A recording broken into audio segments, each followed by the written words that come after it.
आशा के मोती चैनल में आपका स्वागत है। कौन थी अहल्याबाई होलकर, जब अपने ही बेटे को कुचलने के लिए हो गई थी रथ पर सवार। पुरानी कहानियाँ सबको बहुत पसंद आती हैं। अहल्याबाई होलकर की कहानी भी कुछ ऐसी ही है। इतिहास में उनके बारे में जो सच्चाई दर्ज है, जिसके अनुसार अहल्याबाई ने अपने ही बेटे को कुचलने के लिए रथ की सवारी की थी।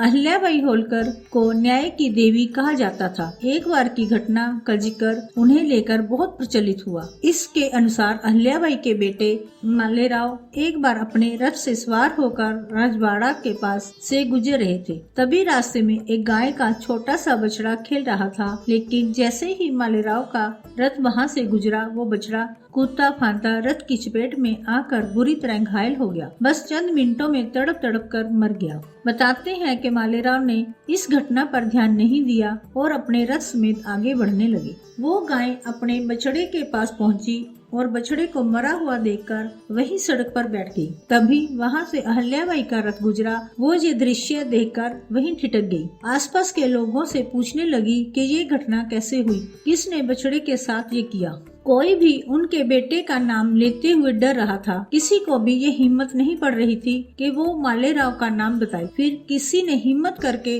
उन्हें घटना का पूरा वृतांत सुनाया। अहल्याबाई इस बात से क्रोधित होकर सीधे अपने घर पहुंची। वहां अपनी बहू को बुलाया। उन्होंने अपनी बहू से पूछा कि अगर कोई माँ के सामने उसके बेटे पर रथ चढ़ा दे और रुके भी नहीं तो क्या करना चाहिए। उसकी बहू मीनाबाई ने कहा कि ऐसे आदमी को मृत्यु दंड देना चाहिए। बहू की बात सुनकर वो काफी देर सोचती रही। फिर जब वो सभा में पहुंची तो आदेश दिया कि उनके बेटे मालेराव के हाथ पैर बांध दिए जाएं और उन्हें ठीक वैसे ही रथ से कुचलकर मृत्यु दंड दिया जाए, जैसे गाय के बछड़े की मौत हुई थी। अहल्याबाई के इस आदेश से सभी एकदम सहम गए। उसके आदेश को मानने की हिम्मत किसी में नहीं दिख रही थी। कोई भी उस रथ की लगाम पकड़ने को तैयार नहीं हुआ। वो काफी देर इंतजार के बाद खुद उठी और आकर रथ की लगाम थाम ली। लेकिन जैसे ही वो रथ को आगे बढ़ाने लगी, तभी एक ऐसी घटना हुई जिसने सभी के मन को झंकोर दिया। क्योंकि जैसे ही वो रथ को आगे बढ़ा रही थी, तभी वही गाय आकर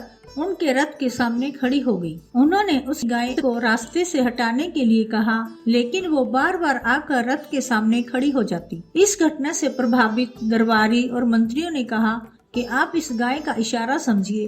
वो भी चाहती है कि आप बेटे पर दया करें। किसी माँ को अपने बेटे के खून से अपने हाथ नहीं रंगने चाहिए। सभी ने कहा कि मालेराव अब बहुत कुछ सीख चुके हैं। वो कभी भविष्य में ऐसी घटना नहीं दोहराएंगे। अहल्या ने मालवा की रानी के रूप में 28 सालों तक शासन किया और नर्मदा के प्रति श्रद्धा होने के कारण उन्होंने महेश्वर को अपनी राजधानी बनाया था। होलकर राज्य की निशानी और देवी अहल्याबाई के शासन में बनवाई गई चांदी की दुर्लभ मोहरें अब भी मल्हार मार्तंड मंदिर के गर्भगृह में रखी हुई हैं। उन मोहरों का उपयोग अहल्या के समय में होता था। अहल्या के आदेश देने के बाद मोहर लगाई जाती थी। आदेश पत्र शिव का आदेश ही माना जाता था। जय हो।